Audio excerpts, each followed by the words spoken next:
Police are launching an investigation into the Notre Dame Cathedral Inferno. Let's have a look.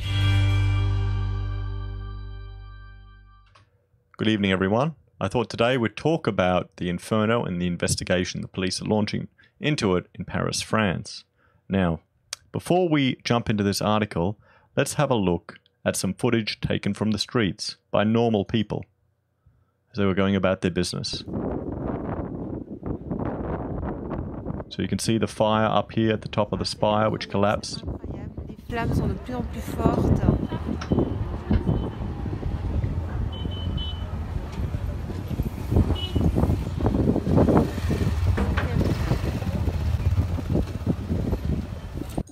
And you can see just all the people looking on in shock. And that night, they had a vigil. So even though the cathedral has been significantly damaged, they're having a vigil.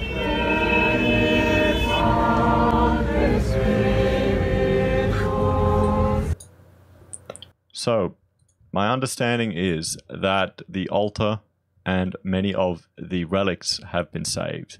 A lot of the pews are even still in good condition of the cathedral. But let's have a read through this article.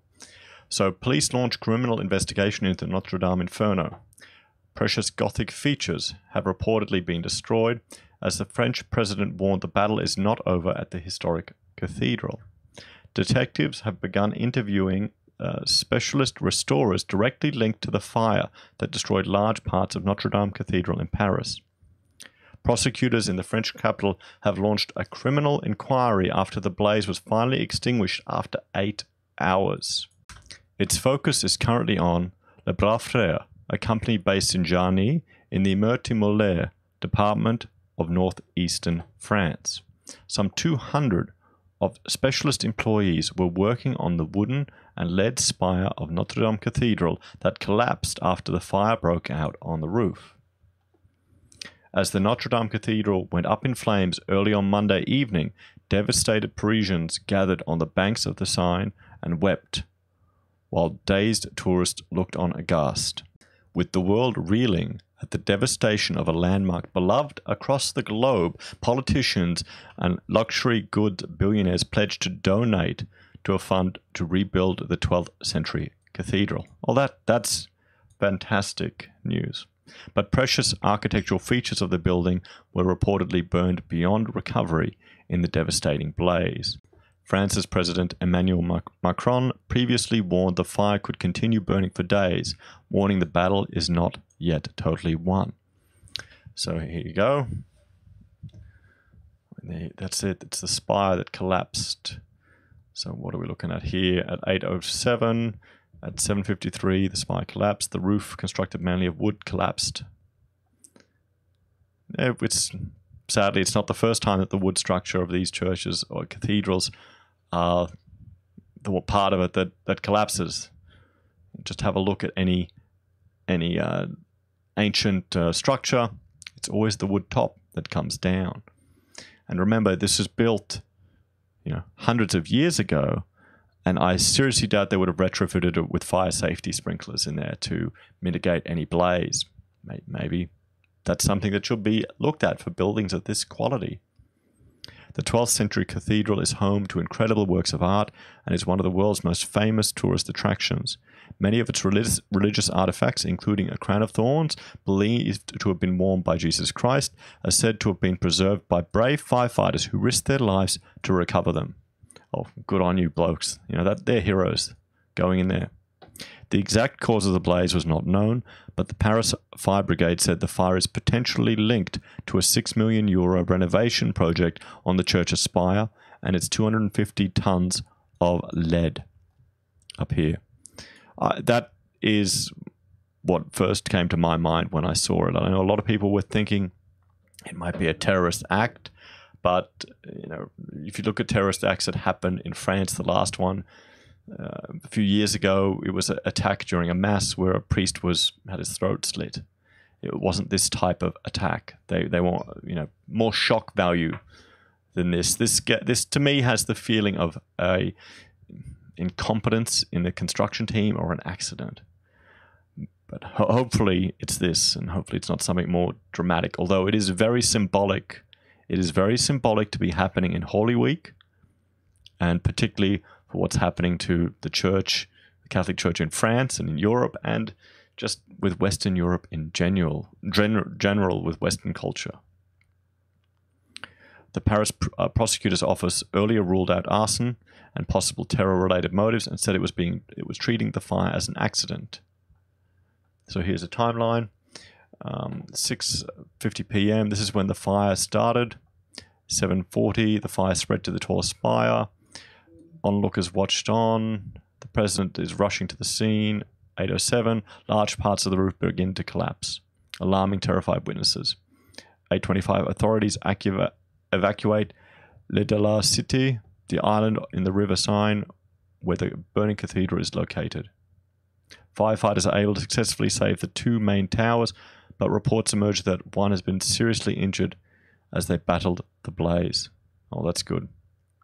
He said, "We'll rebuild." The president will rebuild. Is it just a publicity stunt? So the cathedral's medieval interior forest destroyed.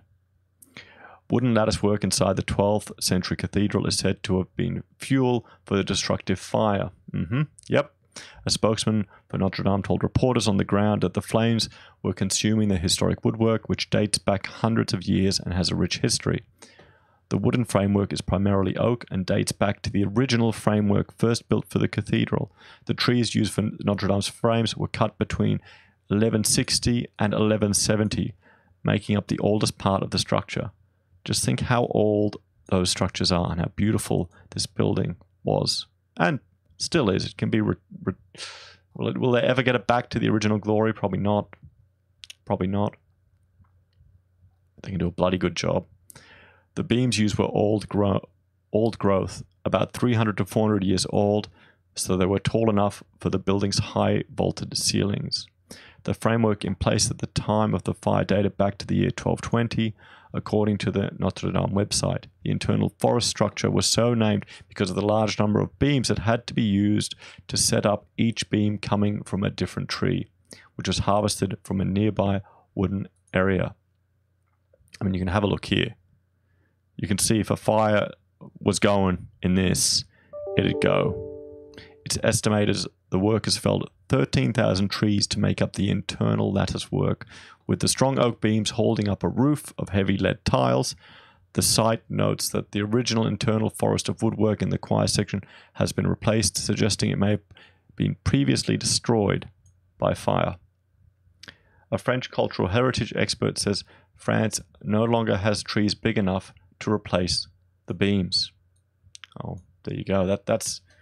That's pretty sad, actually. It's hard to get this type of timber these days. It is hard. They may have to import it. Bertrand de Feju, vice president of the preservation group of the Foundation for Heritage, told France Info Radio the wood roof was built with beams more than 800 years ago from primal forests. He said the cathedral's roof could not be rebuilt exactly as it was before the fire because we don't at the moment have trees on our territory of the size that were cut in the 13th century. He said the restoration work would have to use new technologies to rebuild the roof. The cathedral is home to countless other priceless artifacts of significance to Catholics, other Christians, and lovers of art. The rose windows are immense and elaborate stained glass overlooking the three main wings of the cathedral, dating back to the 13th century. The windows are reported to have survived the fire. I mean, look at how beautiful those are. A series of 76 4-meter-tall paintings depicting the New Testament's Act of the Apostles, including the crucifixion of St. Peter and the conversion of St. Paul. These paintings dating from 1630 to 1707, and were created by members of the Royal Academy of Painting and Sculpture. Other treasured artifacts inside include what is believed to be the crown of thorns worn by Jesus Christ, a fragment of the true cross, and one of the holy nails. Local firefighters formed a human chain to save these relics, entering the Gothic building to rescue treasures including the crown of thorns and the tunic of St. Louis. Catholics believe the sacred thorns were worn by Jesus when he was crucified. Could firefighters have done more? Well, I doubt that. I think they did a hell of a lot. Is there anything firefighters could have done to control the blaze that tore through Paris's historic cathedral sooner? Experts say the combination of an 850-year-old structure, heavy timber, soaring open spaces, and a lack of sophisticated fire protection systems left firefighters with devastatingly few options once the flames got out of control. Yeah, there you go. That's the thing. Yeah, that's the thing. Would a fire sprinkler system installed in the roof structure have prevented this? Would it have prevented this? How many millions of dollars would it have cost? Say you had to invest $2 million, even just to get something rudimentary in there to have some chance of slowing down the spread. Would it have worked? But the problem is, the way it works is you want to drench everything. And look at all of this timber lattice work there. If you have one sprinkler here, timber would be blocking the spray from covering everything. It'd be a nightmare. I don't know if it would even be possible to do. But then again, you're losing such a beautiful building. Very often when you're confronted with something like this, there's not much you can do, said Glenn Corbett, a professor of fire science at John Jay College. Fire hoses looked overmatched, more like gardening equipment than firefighting apparatus, as flames raged across the cathedral's wooden roof and burned bright orange for hours. The fire topped a 91-meter spire and launched basketball-sized embers into the air. While the cause remains under investigation, authorities said the cathedral's structure, including its landmark rectangular towers, have been saved. So here's the devastation from inside. And I understand that the altar has been saved and the tabernacle has been saved. A cathedral spokesman said the wooden structure supporting the roof was gutted by the blaze. Some factors that made Notre Dame a must-see for visitors to Paris, its age, sweeping size, and French Gothic design, featuring masonry walls and tree trunk-side wooden beams, also made it a tinderbox and a difficult place to fight a fire, said U.S. Fire Administrator Keith Brandt. Well, yeah, if you look at can you imagine trying to fight a fire up here, guys? Can you imagine? It would be a nightmare. It really would. When a fire gets that well involved, it's very difficult to put enough water on it to cool it down, to bring it under control. And while there's a lot of water right next door in the river, getting it to the right place is a problem, he said. There are just not enough resources in terms of fire apparatus, hoses to get that much water on a fire that's that large. Paris's narrow streets make it difficult to maneuver large ladder fire trucks, so European fire departments don't tend to have ladders as big as those in the United States, he said. Other landmark houses of worship have taken steps in recent years to reduce the risk of fire. St. Patrick's Cathedral in New York City, built in 1878, installed a sprinkler-like system during recent renovations and coated its wooden roof with fire retardant. The cathedral also has at least 4 fire inspections a year. Well, yeah, that can help mitigate these type of issues. It's never going to make it fireproof, but it can help mitigate it and give you more time to address it. Washington National Cathedral, built in 1912 with steel, brick, and limestone materials, put it at less risk of a fast-moving fire, is installing sprinklers as part of a renovation spurred by damage from a 2011 earthquake. It holds fire inspections every 2 years, but DC firefighters visit more often to learn about the church's unique architecture and lingo, so they'll know where to go if there's a fire in the nave or main area of the church, for instance. It's really important for us to make sure that our local firefighters are aware of our building and our kooky medieval names that we use for all the different spaces, and that they know where to go, said Jim Shepard, the cathedral's director of preservation and facilities. Cardinal Timothy Doyle, the New York Archbishop, who often visited Notre Dame while studying in Europe, saw significance in the fact that the fire broke out at the beginning of Holy Week, when Christians there and around the world prepare to celebrate Easter and the resurrection of Jesus Christ. Just as the cross didn't have the last word, neither for people of faith in France will this fire have the last word, he said. So, what are the responses? We saw the vigil, and just, okay? But that's not everything. That's not all the responses. Let's have a look here. These are some of the responses online that people are putting up. And notice Notice, see how it's all being translated from Arabic. This person whose name I can't pronounce. I'm disappointed. Too big for the lack of charred bodies in this festive party.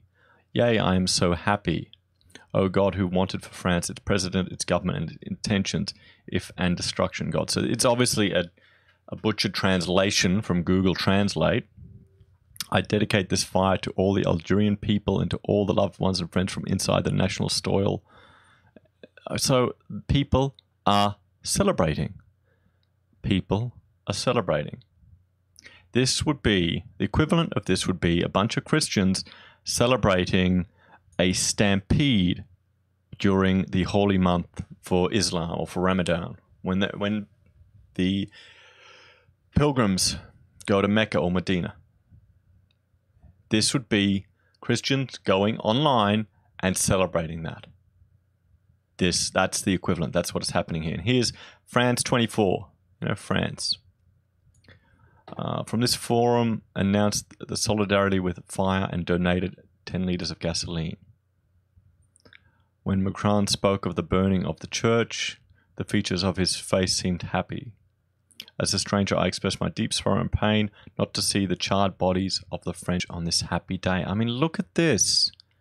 Look at these people. Look at this response. Okay? Look at this response.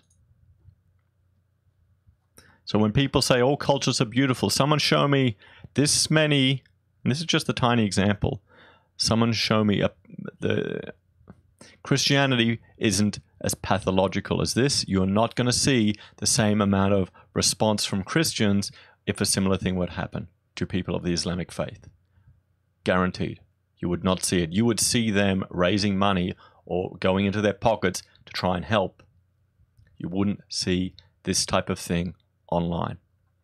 And there's too many here, too much variety just to be trolls. Guys, let me know what you think. It's tragic. I think it's... My instincts are telling me it's a building accident. It's a tragic building accident, maybe some professional incompetence. It's sad that they really didn't implement, but understandable, ways to try and mitigate these fires, because it's just... The risk up there is, what, lightning, if no one's using that space, maybe electrical fault, but it would have to be pretty intense to get this size timber going. That just tells you, the fact to get something this intense going is either was deliberate, or something happened to do with the construction. Something happened. So let me know what you think in the comments. What do you think about these responses? Remember when Trump was saying that people were cheering 9/11 in the streets of New York and everyone said, nah, that didn't happen. What's this? What's all this? What's all this? Guys, please like, share, and subscribe, and pray for the people that were injured in this fire. It doesn't say anyone was. Hopefully no one was. And good on the firemen for going in there and risking their lives to save the relics. And I wish all the best for the people of France, that they'll recover from this and get stronger. Take care, everyone. See you next time.